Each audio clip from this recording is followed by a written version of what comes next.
ہم جو کہ الحمدللہ آگے بڑھ کر اقدامی طور پر مطالبات رکھتے ہیں، اس لیے باقی مدارس الحمدللہ ہماری اس قربانی کی برکت سے بچے رہتے ہیں، ورنہ اسلام آباد میں تو جنرل پرویز مشرف نے 80 مساجد مدارس کا قانونی قرار دے کر گرانی شروع کر دی تھی، اور 7 مسجدیں مدرسے گرے تھے، لیکن اس کے بعد کوئی نہیں گرا، کوئی اکا دکا ہوا تو اور بات نہیں گرے۔ اس کی وجہ کیا ہے کہ ہم نے آگے بڑھ کر موقف اختیار کیا کہ مساجد مدارس تو بڑی بات ہے، ہم تو کہتے ہیں اللہ کی زمین پر اللہ کا نظام ہونا چاہیے، تو آج بھی ہم اللہ کی زمین پر اللہ کے نظام کی بات کر رہے ہیں، تو جو اللہ کی زمین پر اللہ کے نظام کی بات کرے گا اسی کے لیے مسائل ہوں گے۔ باقی جو مدارس ہیں وہ تو ابھی بہت پیچھے ہیں، سے وہ تو کہتے ہیں مدرسے کی حد تک کی بات کرو، اپنے مدرسے بچاؤ۔ مولانا ایک معصومانہ سوال ہے کہ اب تک آنے کے لیے خاردار تاروں سے اور انتظامیہ سے آنکھ چھپا کر آنا پڑتا ہے، کہ اسلام آباد کی جو باقی مساجد ہیں ادھر جانے کے لیے بھی یہ سارا کچھ کرنا پڑتا ہے؟ دیکھیے وہ تو اب حکومت نے ہماری سمیں بند کر رہی ہے، حکومت خاردار تارے لگا دیتی ہے، ہماری روزانہ کی جتنی میرے ہی ہیں، میری اہلیوں میں صاحب صاحبہ ہیں، بیٹیاں ہیں، سب کسی میں بند ہو چکی ہیں۔ اس کی وجہ کیا ہے؟ اس کی وجہ یہ ہے کہ وہ حق و صداقت کی آواز ہے کہ جو ہم لگا رہے ہیں، اور یہ کہتے ہیں کہ ہمارا سب کے عیاشیاں ختم ہونے والی ہیں۔ اس کے لیے ایک مثال دیتا ہوں، ایک شخص تھا تو وہ نابینا تھا، اس کی بیوی اس سے کہتی تھی میں ایسی حسینہ ہوں، ایسی حسینہ ہوں، ایسی حسینہ ہوں، وہ سمجھتا میری بیوی ساری دنیا سے جان سے زیادہ حسینہ ہے۔ تو کسی وقت کچھ ڈاکٹر حضرات آئے، انہوں نے اس کی آنکھیں چیک کی تو انہوں نے کہا تمہارا علاج ممکن ہے۔ اس کی بیوی کو پتہ چل گیا، کہتی کہ بھئی اس کا علاج نہیں کرنا، یہ ایسے ہی ٹھیک ہے، مجھے طلاق ہو جائے گی۔ مگر تمہیں کیا تو طلاق ہوگی؟ اس نے کہا اس لیے ہوگی کہ میں نے تو اس سے بتایا مجھ سے زیادہ کوئی حسینہ کوئی نہیں، جب کہ اس کی آنکھیں ٹھیک ہو جائیں گی، اس کو پتہ چل جائے گا کہ میں تو حسینہ نہیں ہوں، تو مجھے طلاق ہو جائے گی۔ اصل میں اسلامی نظام سے کچھ ایک طبقہ خائف ہے، وہ کہتا ہے اسلامی نظام آئے گا تو ہماری عیاشیاں ختم ہو جائیں گی، ہمارے تعیشات ختم ہو جائیں گے، ہمارے جو شراب کے اڈے اور جوئے کے اڈے اور غلط۔ بات یہ ہے کہ یہ ملک تباہی کے اس دہانے پر پہنچ چکا ہے، ہم سوچ بھی نہیں سکتے۔ عرب کے کفار، ان کے اندر انسانیت ان کی نسبت موجود تھی جو آج کل ہمارے اندر لوگ ہیں۔ وہ کسی کے ساتھ، بچی کے ساتھ اجتماعی عصمت دری کر کے قتل نہیں کرتے تھے، وہ قبروں سے نکال کر عورتوں کی عصمت دریاں نہیں کرتے تھے۔ آج حال یہ ہے، گورنمنٹ یونیورسٹی کا ایک شخص کتنی بچیوں کے ساتھ عصمت دری کرتا ہے، وہ خود اقرار کرتا ہے، لیکن اس کے بعد ہماری عدالتیں جو ہے وہ ناکام ہو چکی ہیں انصاف دینے سے۔ میں تو کہتا ہوں پورے ملک کے اندر یہ ہونا چاہیے کہ اگر یہ عدالتیں نہیں کچھ کر سکتی، آپ اپنی اسلامی قرآن و سنت کی روشنی میں عدالتیں لگائیے، اور لگا کر ان لوگوں کو جو بدکاریاں کرتے ہیں ان کو پوری قوم کے سامنے سنسار کیجیے، یا 100 کوڑے لگائیے۔ مولانا کیا اس آپشن پر غور نہیں کیا جا سکتا کہ اسلام آباد سے باہر آپ کو پرسکون جگہ پہ زمین دے دی جائے، جگہ دے دی جائے، آپ وہاں مدرسہ بنائیں اور وہاں بچوں کی تعلیم و تربیت کا کام شروع کیا جائے؟ بالکل، کس لیے ہم اسلام آباد میں کیوں نہیں؟ اسلام آباد میں سارے اسلام آباد رہیں گے، ہم اسلام آباد سے باہر جائیں گے کیوں بھائی؟ لوکیشن کی اہمیت ہوتی ہے، لال مسجد کی ایک اہمیت ہے، جامعہ افسر وہاں پر اس کی اہمیت ہے۔ یہاں ایک زمین کی قیمت ہوگی 14 کروڑ روپے فی کنال، اب باہر چلے جائے تو ممکن ہے 50,000 روپے فی کنال، تو ہمیں اس جگہ سے ہٹا کر H11 سے آگے پھینکنا چاہتے ہیں، کیوں بھائی؟ یہ ممکن ہے۔ مولانا اس احتجاج کے سارے پروسیجر سے اگر آپ علماء کی ایک مشاورت کر ایک کمیٹی بنائی جائے، وہ جا کے انتظامیہ سے بات کرے، کیا یہ زیادہ بہتر نہیں ہے بجائے اس کے کہ احتجاج کیا جائے؟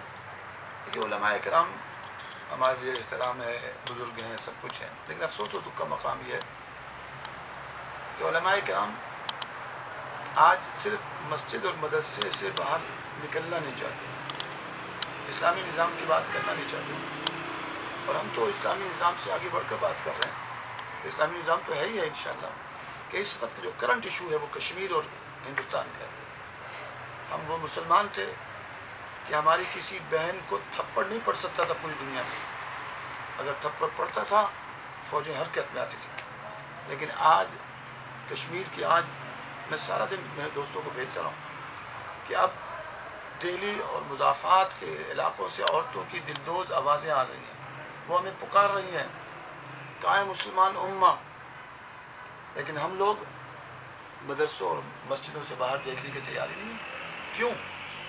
اللہ کا عذاب آ سکتا ہے۔ اور میں سمجھتا ہوں ہندوستان کے اس حصوں پر کیوں آیا کہ کشمیر میں جب ظلم ہو رہے تھے تو باقی علاقے والوں نے کہا جی کشمیر والے دہشت گرد ہیں، وہ کیوں نہیں قانون مانتے، یہ خود بیان آئے۔ تو اس کا نتیجہ یہ ہوا کشمیر تو جل ہی رہا تھا، ہندوستان میں چوری شروع ہو گئی، ہندوستان میں ایسے سخت قوانین بنا دیے گئے۔ تو اس لیے میں سمجھتا ہوں کہ اگر آج ہم نہیں اٹھے، پاکستان نہ اٹھا، اللہ نہ کرے، اللہ نہ کرے، اللہ نہ کرے، عذاب میں مبتلا ہو سکتا ہے۔ ایک تاثر بار یہ دیا جا رہا ہے کہ یہاں کے جو استاذ ہیں وہ طلباء کو، طلباء کا جو استاد اور شاگرد کا رشتہ ہے اس پہ طلباء کو پریشر دے رہے ہیں کہ وہ احتجاج کریں، مجبور کر رہے ہیں کہ وہ بھی احتجاج کریں۔ ہم نے تو ان کو کہا ہے، کتنی بار میں نے بچوں سے کہا جو جانا چاہتا چلی جائے، آج بھی کہا ہے کہ بیٹی جو جانا چاہتا چلی جائے، لیکن وہ خود آخر ان میں ایمانی حرارت نہیں ہے، ان میں ایمانی حرارت ہے۔ ہاں اس کو اجاگر ضرور ہم نے کیا اور وہ کرنے کی ضرورت ہے۔ میں تو کہتا ہوں پورے ملک اور پوری دنیا میں ایمانی حرارت کو اجاگر کرنا چاہیے، جو اندر چنگاری دبی ہوئی ہے اس کو اٹھانا چاہیے کہ ہم کون، کیسی قوم تھے، صحابہ کرام کیسے تھے، صحابیات کیسی تھیں کہ وہ پوری دنیا پر چھا گئے۔ اللہ کی قسم کھا کر کہتا ہوں آج 1.25 کروڑ مسلمان تیار ہو جائیں، صرف 1.25 کروڑ، جو کہے کہ ہم اپنے حق کے لیے، اسلامی نظام کے لیے، رب کی زمین پر رب کے نظام کے لیے شہید ہو جائیں گے، پسپا نہیں ہوں گے، پوری دنیا سے باطل غائب ہو جائے گا۔ باطل کی کچھ جرت نہیں ہے۔ ہم کمزور ہو گئے، ہم خود کمزور ہو گئے جب ہم اپنی جانوں کو بچاتے پھر رہے ہیں کہ جی اپنی جان بچاؤ، جان نہیں بچانے کا وقت ہے، جان لٹانے کا وقت ہے، اسلامی نظام کے لیے، رب کی زمین پر رب کے نظام کے لیے۔ اور اس کے ساتھ ساتھ ہم تو چاہتے ہیں کہ ہم جہاد کرنے کے لیے کشمیر اور دہلی اور پورے ہندوستان پر جا کے چھا جائیں اور وہاں اسلام کے جھنڈے لہرائیں۔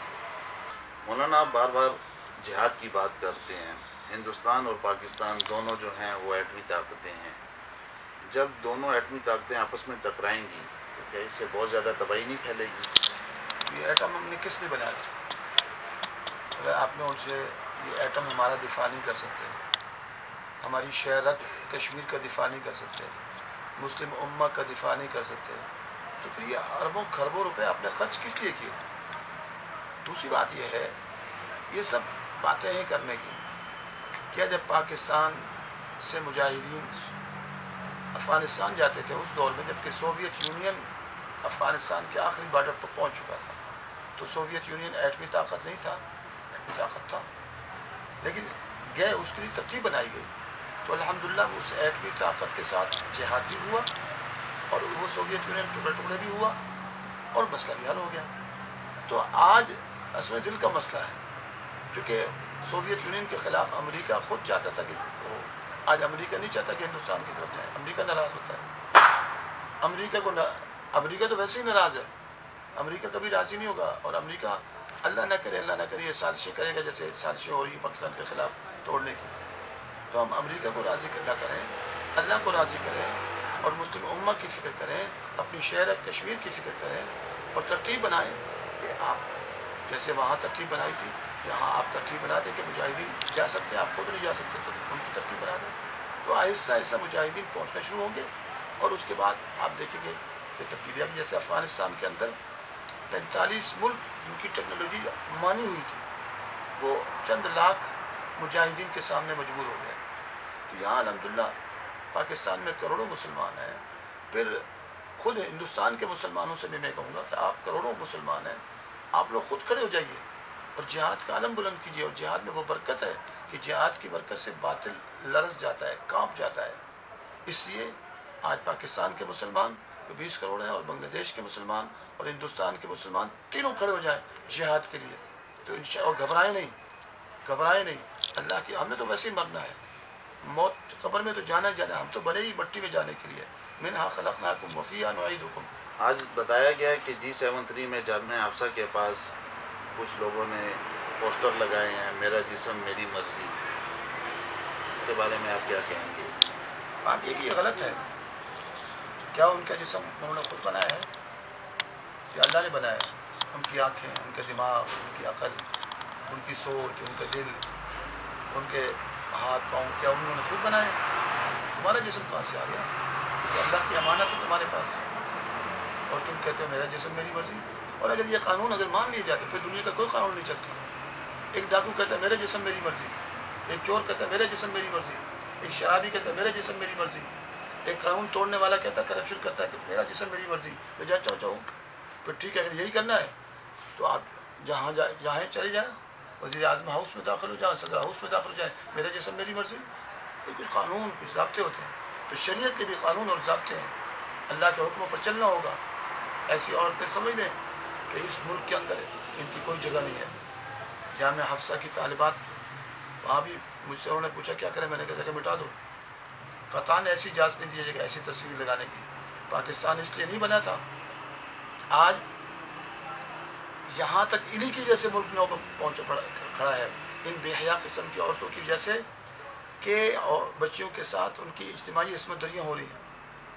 عرب کے دور میں اجتماعی عصمت دری نہیں ہوتی تھی، عرب کی جاہلیت میں بھی نہیں ہوتی تھی، اور تو اور مردہ عورتوں کے ساتھ نکال کر عصمت دری کی جا رہی ہے۔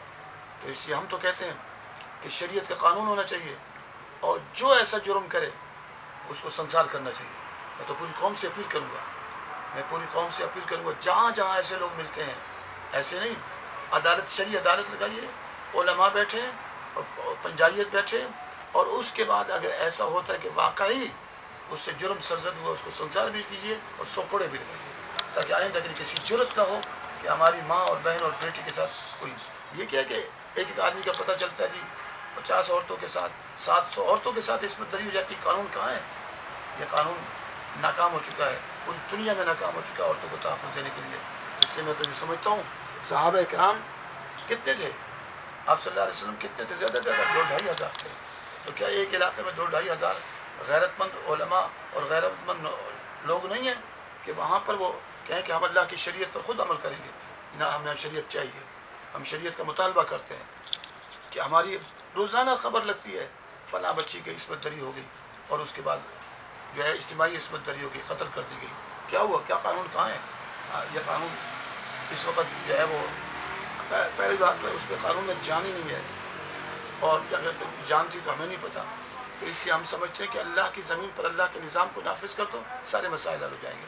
تو ہم قطعاً اجازت نہیں دیں گے کسی کو، اور اسلامی غیرت اور حمیت ہمیں اس کی اجازت نہیں دیتی کہ کوئی اللہ کے حکموں کو توڑ کر یہ کہ میرا جسم میری مرضی، سے مطلب آپ بدکاری بھی کریں گی، زنا بھی کریں گی، شراب بھی پئیں گی، اس سے کیا مطلب ہے؟ قطعاً اس کی اجازت نہیں دی جا سکتی۔ 1 مارچ کو لاہور میں عالمی مجلس ختم نبوت مومنٹ والوں کی کانفرنس تھی ایوان اقبال میں۔ اس کے باہر اندر کانفرنس چل رہی تھی، تو باہر یہی میرا جسم میری مرضی والی عورتیں پوسٹر تقسیم کر رہی تھی۔ کہ آپ کو نہیں لگتا کہ یہ صرف مذہبی لوگ وہ جو ہے ہٹ کر رہے ہیں؟ اس کی وجہ یہ کہ یہ علماء جو ہے انہوں نے جہاد چھوڑ دی۔ اگر یہ جہاد اختیار کریں، یہی جو کہتے ہیں میرا جسم میری مرضی، وہیں علماء کہتے ہیں ان کے پاس کتنے ہزار ہوں، الحمدللہ اس سے 10,000 بھی 10 لاکھ بھی کرنے کو تیار ہیں ہماری مسئولات۔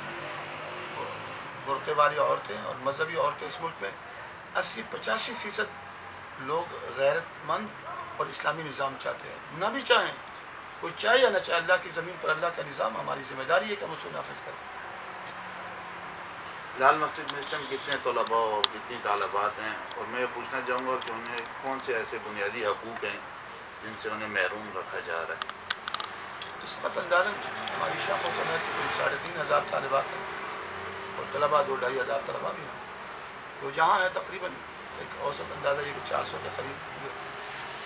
تو باقی اس وقت تو چونکہ محاصرہ نہیں ہے تو حالات نسبتاً بہتر ہیں، اور یہ اور بات ہے کہ ہمارے جو سگنل ہیں وہ جام کر دیے جاتے ہیں، اور ہمارا رابطہ منقطع ہے کہ ہماری جو سم ہیں وہ بلاک کیے جا رہے ہیں۔ آپ کے والد مولانا عبداللہ شہید رحمۃ اللہ علیہ، آپ کے بھائی غازی شہید رحمۃ اللہ علیہ، آپ کی والدہ، یہاں تک کہ آپ کا بیٹا، ان سب نے شہادت دی نفاذ شریعت کے لیے۔ آپ اس نعرے پر آج بھی قائم ہیں؟ انشاءاللہ انہیں کے نقش قدم پہ دعا ہے مرتدم تو قائم ہے۔